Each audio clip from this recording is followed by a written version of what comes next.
Send the call.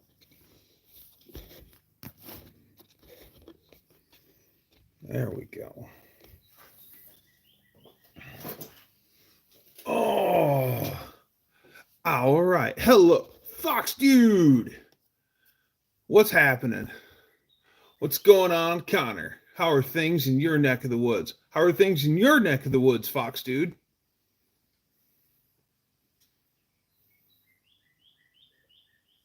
We had a 3-hour live just yesterday. I decided to clean a bike, so now the Honda Valkyrie, she's all buttered up for the season. She got a wash job, and she got all waxed up, and yeah, now she's all slicked up for the season. She needs a front tire, though. No ride until I get front tire.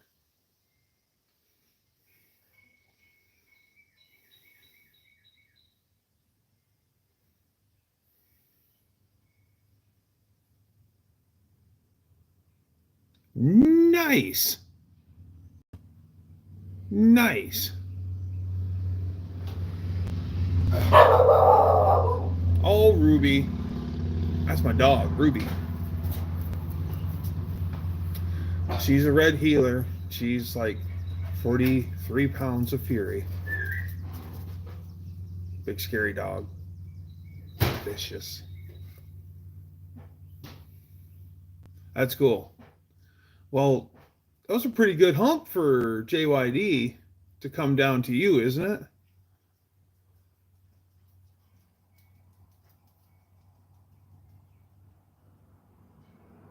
All that's left is a frame and engine. Oh, yeah. Oh, yeah. Years ago, about 8 hours, he stayed in Death Metal RV. Ah, nice. The Death Metal RV. Oh, that's right. It's customized inside. Nice. Years ago, guys cut up a rusty Pontiac Trans Am, and they cut it at the body seams and how the panels would have close to have been, and the whole thing stacked in the back of a short box Chevy pickup. Minus the frame. Well, wait a minute, it's a unibody car, I think. No, it's a frame, body on frame car. No, it's unibody. Yes, unibody. Final answer. Final answer. Or as we like to call the air-conditioned break room. Yes. Ooh, we have an air-conditioned break room. I used to work at a Burger King, and it's hot and sweaty. You know, you're visibly sweating in the kitchen, and then the dining room is air conditioned, of course, and someone would be too cold, and they'd call you up, and yes, and you're sitting there visibly sweating, and they're like, "It's really cold in the dining room. Can you turn the AC up a little bit? I mean, it's just, we're cold." Sure.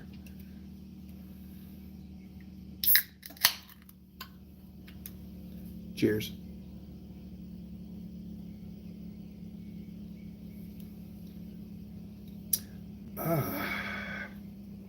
I know, Connor, it's not Red Pop.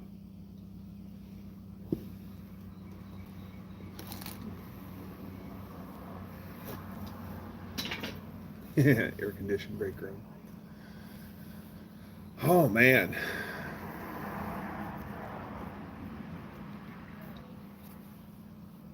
So, had to change the starter out on my pickup yesterday, and that went back and forth to work just fine. Starts up faster than ever. I didn't realize how slow the old starter was cranking. She literally cranked her last crank right in the driveway at my friend's place. There's my dog. Hi, Ruby. And dead her in the door knocker. And so, yeah. At least the starter wasn't too bad to change on the Ram. The header wasn't in the way, but it was in the way. So you had to come in over top of the header. I almost was hugging the header the whole time I was working, and my hands between the drive shaft and the header. And no matter where you had your tool, you only got on a ratchet, you only got like 3 clicks out of it. So it was every bolt was a slow boat to China.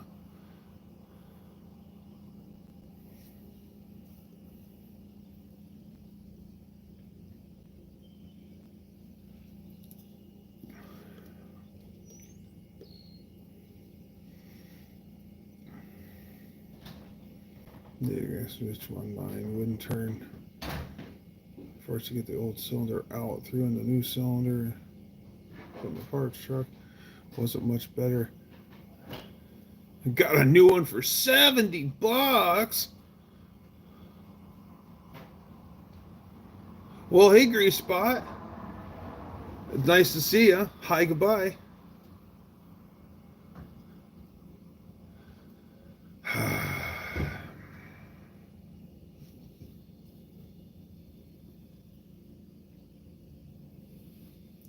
$70, huh? Oh yeah, yeah. Everything is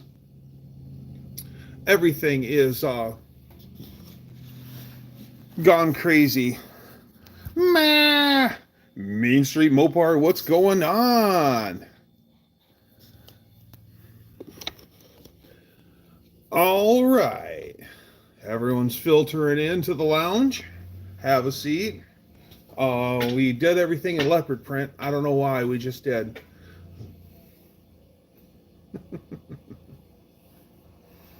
No, I would not have leopard print anything.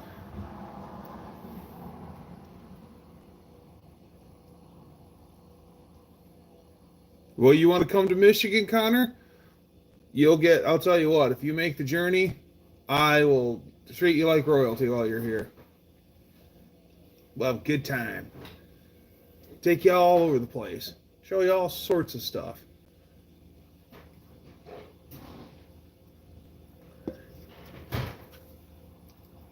That way you can bring home an entire pickup load of Red Pop, right? That's the real reason why you're coming.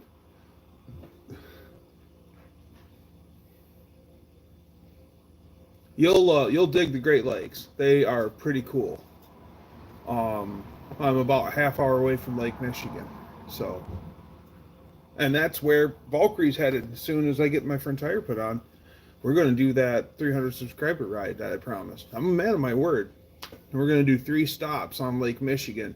We're going to go to the south of me, to South Haven, and then we're going to go up, and then about midway is my favorite little beach, and it's only 66 foot wide, just a little sliver of Lake Michigan public beach. We're going to stop there, and then we're going to go up north to Grand Haven, which happens to be Coast Guard City, USA. So every summer, in the height of summer, they have the Coast Guard Festival. I won't be going up for the Coast Guard Festival, at least not yet, but I will be going to Grand Haven. So, and then maybe we might even go north to Ludington. Off the coast of Ludington is where Lake Michigan is its deepest, and it's nearly 1,100 foot deep. Either it's 900, either it's almost 1,000, or almost 1,100. But it is the deepest spot in Lake Michigan. It's like a hole.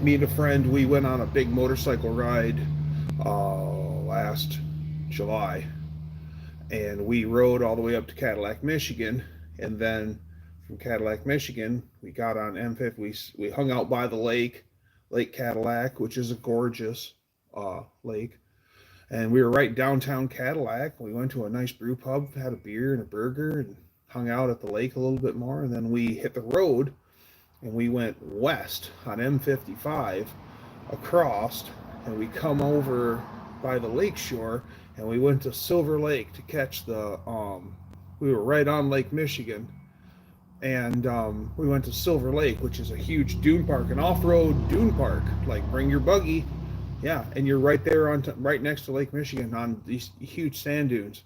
Anyway, Silver Lake is right next to it, and it's shrouded by some land in those dunes, so you can't actually see Lake Michigan. But we went there to Silver Lake and watched the sunset. That was a neat trip.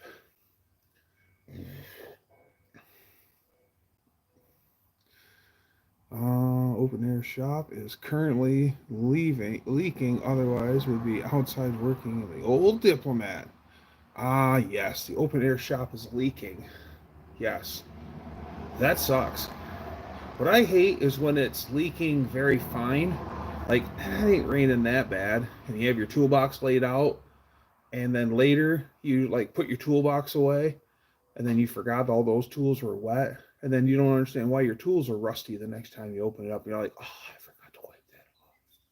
So now I always bring, if I know I'm going to have it, either close the thing up every time, or which is very inconvenient. It's one of those clamshell tool cases, and but or wipe it off. Learn the hard way. Found something. Me and my lady were cruising around the other day, and we saw something shiny in the road. She goes, I think it's a socket. I was like, well, grab it. We need tools. And it was just a root beer mug lug with a broken stud. So, yeah. Okay. Somebody's having a bad day. Live, Dougster. That's right, Ari. Good evening. Welcome to the Dougster Wolverine Garage. Working on the old Diplomat. Nice. Hi, Justin Hill.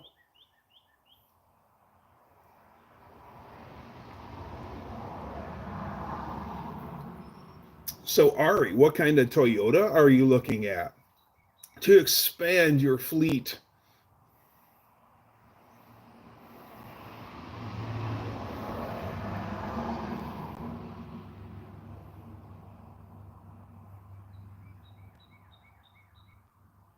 Ooh, right on, my guy.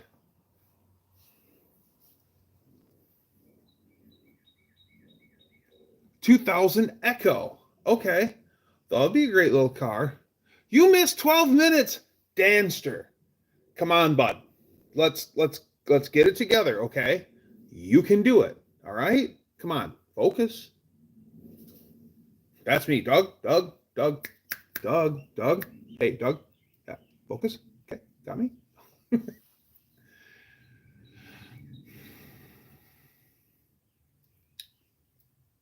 It's still a Toyota. That's the best part. It's a Toyota. So, I mean, the only thing that kills Toyotas is lack of maintenance. They're almost immortal. Not immortal, but man, they run a long time. I ain't got nothing bad to say about my lady all summer long drives the hell out of our Camry. She loves that car. I love that car.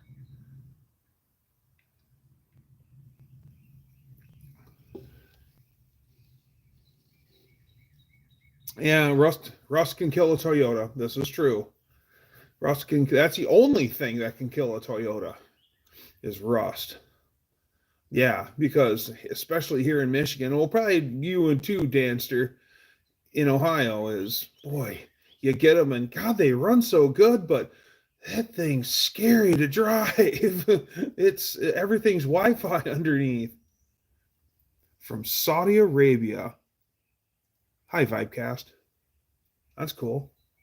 That's neat how I get people stopping in from all sorts of corners of the world.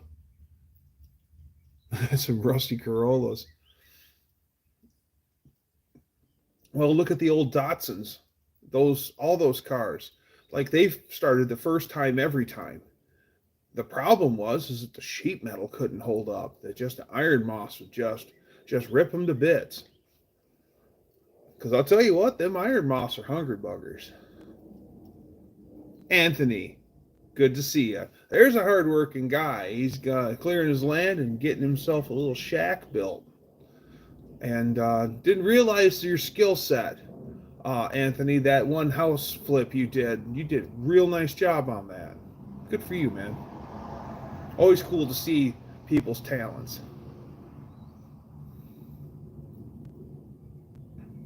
Sometimes you go into shops and you take a look around and you're like, hmm, good idea. Ooh, I like that. Once I went to an auction and the old boy was a crafty dude and he made his own lathe out of repurposed some parts of a lathe, like the carriage and everything, but everything else he made himself, and he ran it with an electric motor and two 4-speed truck transmissions.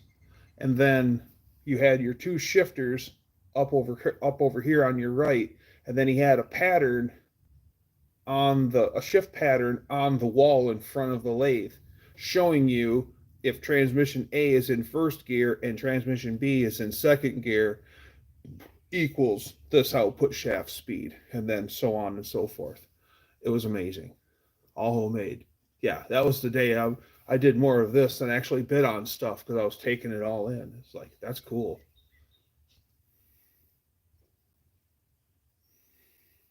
What if we ain't got our union cards? Yeah. Yeah, interesting for sure. Interesting for sure. It just goes to show. There's some people that's like, I don't have it. Well, what do? You make it. What else am I supposed to do? I can't buy it. Yeah, interesting for sure. And everything was well thought out, like, especially with all the shift patterns painted on the wall, and for all RPMs and everything, and it was insane. He had built his own jib cranes throughout the shop, so you could actually take something like an engine, because all his jib cranes were skookum, and they went in a zigzag pattern across the shop, and they all swung into each other's arcs. So you could like drop an engine and transmission combination at his shop door or outside the door, and one of his jib cranes would go outside, and he could pick that up and he could swing it in, set it down, swing the other jib crane over, pick it up, and he could relay it to the back of the shop via the jib cranes. It was a big shop. The guy was crafty, and he built all those. Most of them were truck axles, semi-truck axles, sitting on the drum brake as he made the footing out of the drum brake with the bearing and everything.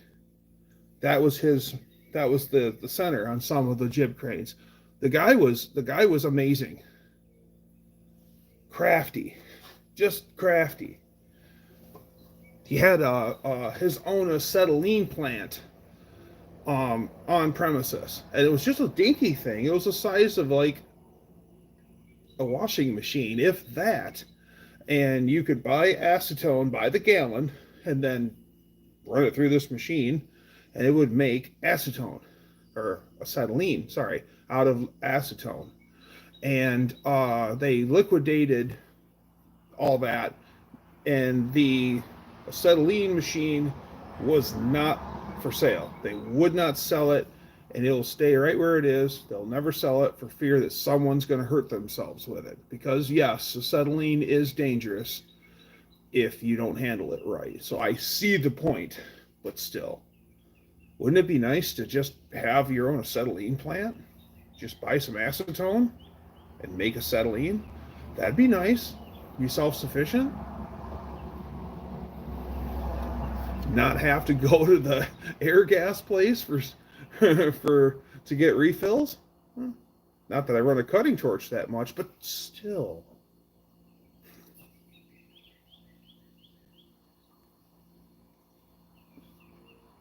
He was a flathead Ford guy, and he had an air compressor that ran on, I want to say it was a flathead Ford air compressor, but it ran on 4 cylinders. I think one bank ran it and one bank compressed. I don't know how it was set up, but it was an air compressor made from a flathead Ford that ran. He also had a beautiful, like 1950 Ford tow truck, and it was like a lavender and white, and he had restored it, and there was no name on the door, no striping, but it was like a lavender and white two-tone, and it was gorgeous. And it was all functional and everything. That's how he rolled, and that got donated to a museum. So if you ever see a big a big flathead Ford or a big like 1950 lavender and white Ford tow truck, that could very well be this guy's. Guy was a handy dude.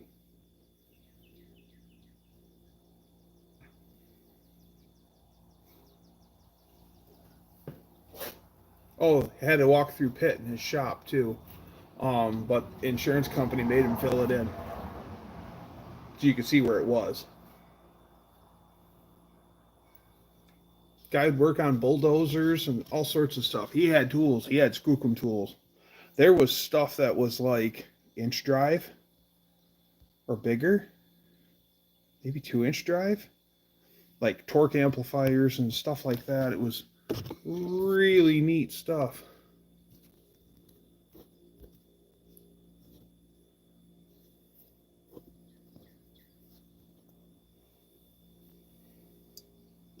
Wondering if the chat went dead again.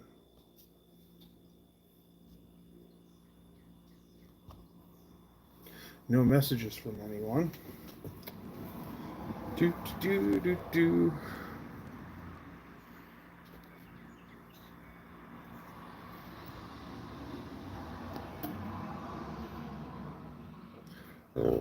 Now I'm playing.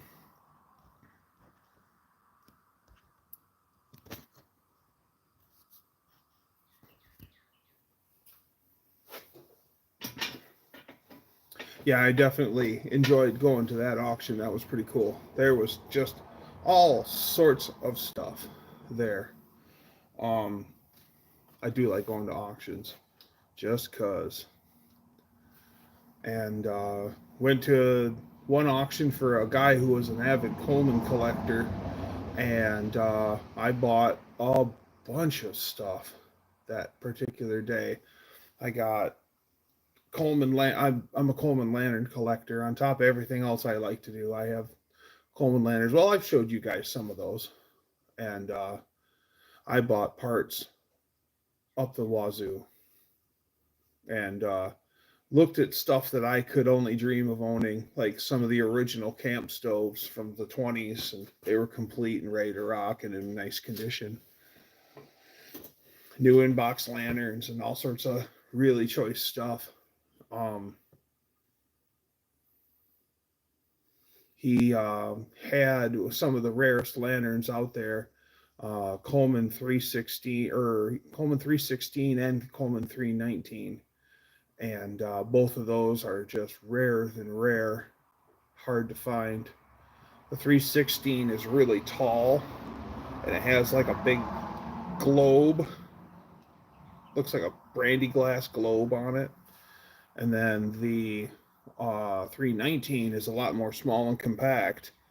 And the first ones, the 316s, are actually, people bought them and they were hard to use and keep lit. And most farmers that bought them eventually hung them up and went back to their kerosene lanterns. So they realized that they had a problem. So they refined it enough when they made the 319 that those come out in the 20s or the teens. I want to say those came out in the teens. And farmers were still using them and looking for parts and everything and running them every day in the 50s. So if you have a Coleman 319, even one that's rusty, crusty junk, it's still worth something because there's very few left. They literally got used to death. They worked that well. So yeah, you've got a 319 that works. You've got, yeah, thousands of dollars for a lantern. A lantern. Okay.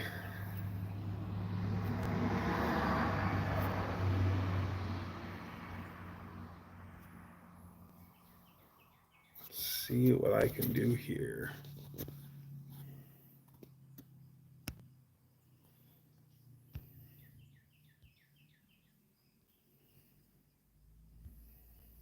I think our chat went dead again. Can somebody give me a thumbs up? Something? Let me know. Please. Otherwise, I will restart this mother.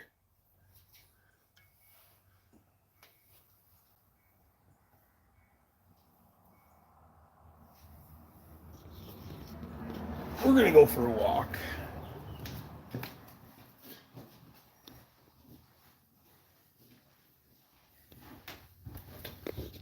See what that does.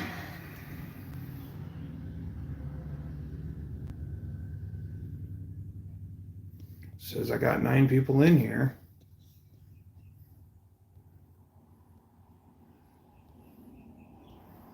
Yep, our chat froze up.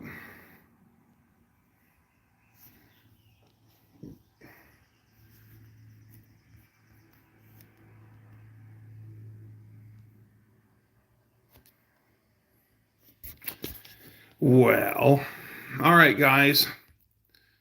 So I don't know what to do. So I'm going to restart and then see if that doesn't take care of the issue. So be back in a minute.